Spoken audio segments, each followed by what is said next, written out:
Assalamualaikum warahmatullahi wabarakatuh. Apa kabar anak-anak semuanya? Kembali lagi berjumpa dengan Ustaz Fahri di sini. Baiklah anak-anak, hari ini kita akan menonton video pembelajaran selanjutnya. Ya, sebelum kita menonton video, sebaiknya kita sebagaimana kita umat Islam ya mengawalinya dengan selalu bersyukur kepada Allah dengan cara berdoa. Ya, kita berdoa sesuai dengan ajaran agama Islam yang telah diajarkan oleh Allah Subhanahu wa taala. Jangan lupa berdoa sebelum menonton video ini ya, supaya pembelajaran kita nantinya lancar dan bermanfaat. Terima kasih. Di pembelajaran selanjutnya, di pembelajaran 2 yaitu coba perhatikan di halaman 97.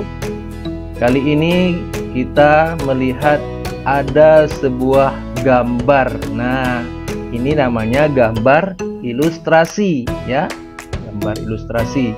Nah, gambar di atas adalah cuplikan dari buku cerita bergambar berjudul Todi dan Semut. Nah, inti cerita Todi dan Semut mengisahkan Todi yang gemar makan kue coklat dan kue-kue manis, tetapi malas membersihkan sisa-sisa makanan. Sehingga suatu ketika Todi segera tertidur setelah makan kue manis dengan mulut dan tangan kotor terkena sisa-sisa makanan. Nah, apa yang terjadi? Saat Todi tertidur, pasukan semut merubungi Todi.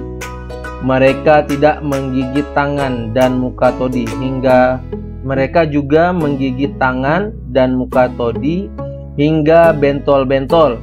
Todi terbangun dan menangis karena merasa gatal-gatal. Sejak saat itu, Todi selalu membersihkan diri seusai makan. Nah, anak-anak, mungkin ini juga jadi jadi pembelajaran buat kita ya, ketika habis makan ataupun melakukan aktivitas, jangan lupa untuk membersihkan diri, baik cuci tangan, cuci mulut, dan cuci kaki ya, agar kita terhindar dari kotoran. Nah, sekarang diskusikan jawaban-jawaban pertanyaan berikut bersama teman atau kelompokmu atau di rumah ya.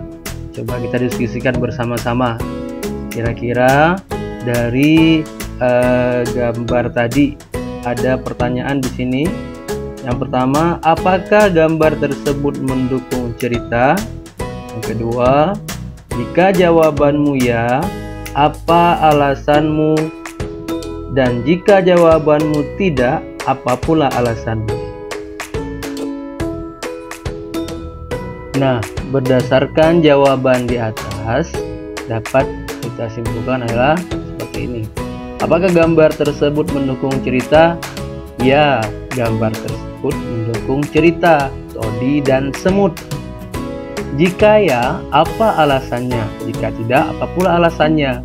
Nah, jawabannya, gambar tersebut mendukung cerita Todi dan Semut karena gambar tersebut mampu menggambarkan kisah yang diceritakan pada cerita Todi dan Semut.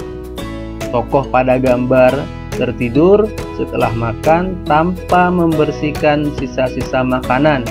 Pada gambar tersebut juga terlihat pasukan semut yang tertarik dengan sisa-sisa makanan yang berceceran.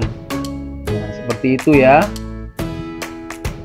Selanjutnya kita akan belajar karya gambar cerita.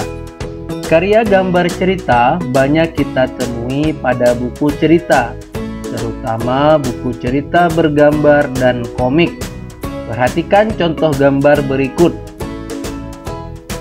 Pada gambar pertama, Kak Diko membeli ikan. Ikan dipindahkan ke dalam akuarium. Pada gambar kedua, Bobby mengambil ikan. Ikan diletakkan di lantai. Pada gambar ketiga, Kak Diko melihat ikannya di lantai. Kak Diko bertanya kepada ibu, "Ibu, mengapa ikanku di lantai?" Gambar nomor 4, Bobby menghampiri kakaknya. "Aku yang memindahkan, Kak. Kasihan ikannya kedinginan." "Ikan memang hidup di air, Bobby." Jadi anak-anak, ikan itu memang hidup di air. Maka dari itu tempatkanlah sesuatu pada tempatnya. Kamu telah melihat contoh karya gambar cerita. Apa ciri-ciri karya gambar cerita? Nah, mari kita lihat bersama-sama. Kali ini Ustadz akan memberikan 2 contoh saja ya. Untuk contoh-contoh selanjutnya kamu harus bekerja sendiri atau mencari sendiri biar lebih rajin. Ciri-ciri gambar bercerita adalah: pertama, memuat gambar-gambar lebih banyak daripada teks cerita. Yang kedua, gambar-gambar yang ada menceritakan urutan peristiwa. Sekarang ayo kita menulis. Tentukan satu tema yang kamu pilih untuk membuat gambar cerita. Kamu dapat mengingat-ingat pengalamanmu yang paling berkesan, atau kamu dapat mengambil beberapa contoh tema berikut yang ada pada buku. Pertama, 1. Lingkunganku hijau, udaraku bersih. Yang kedua, aku menjaga udaraku bersih. Yang ketiga, aku merawat kesehatan pernapasan. Kamu bisa membuatnya sendiri masing-masing di rumah. Baiklah anak-anak, menjaga kebersihan merupakan salah satu cara mencegah penyakit. Selain menjaga kebersihan, masih ada banyak cara mencegah penyakit. Pada pembelajaran 1, kamu telah mengetahui bahwa salah satu cara mengatasi bahaya kabut asap adalah dengan memakai masker. Memakai masker perlu dilakukan karena kabut asap dapat menyebabkan penyakit infeksi saluran pernapasan akut atau dengan kata lain ISPA. Memakai masker memang merupakan salah satu cara mengatasi bahaya kabut asap dan merawat organ pernapasan. Selain memakai masker, apalagi yang dapat kita lakukan untuk merawat organ pernapasan? Nah, berikut ini adalah cara memelihara organ pernapasan. Nah, yang pertama atau 1, menjaga kesehatan organ pernapasan. A. Makan makanan bergizi agar daya tahan tubuh terjaga baik. B. Berolahraga teratur supaya alat-alat pernapasan terlatih baik sehingga dapat bekerja dengan baik. C. Istirahat cukup. Dan D.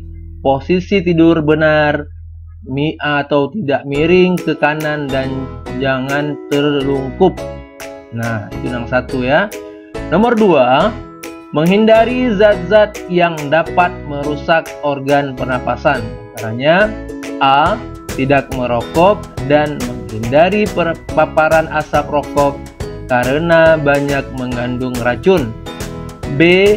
Menggunakan masker saat berada di lingkungan kotor. C.